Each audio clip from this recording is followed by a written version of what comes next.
شنو الأشياء اللي تحس القرآن الكريم أدبك فعلا بها، يعني على وجه الخصوص قضية فلانية؟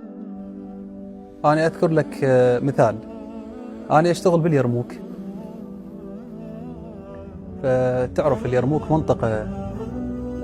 منطقة حلوة زين، بيوتها عامرة الله يحفظهم يعني. فكنت أتعمد إنه ما أروح على الشارع العام، أدخل بالأفراح حتى أشوف هاي البيوت. فراودني مرة شعور التمني، إنه أنا أتمنى هذا البيت هو مالتنا زين، قريب على شغل كذا.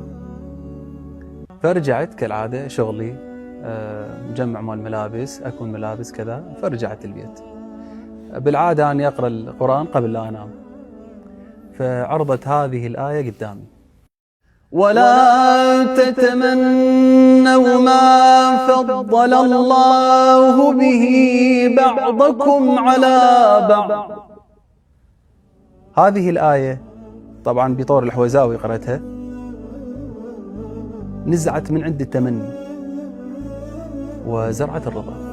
طبعا أنا ما أقول، يعني مرات أحد يسأل إنه يقول إذا شالت التمني بس أكو شيء مقابله اللي هو طموح موجود، أنا أطمح. فهي واحدة من الأشياء اللي القرآن أدبك بها على وجه الخصوص. بالضبط، يعني أنا بحيث يعني قمت أشوف الأشياء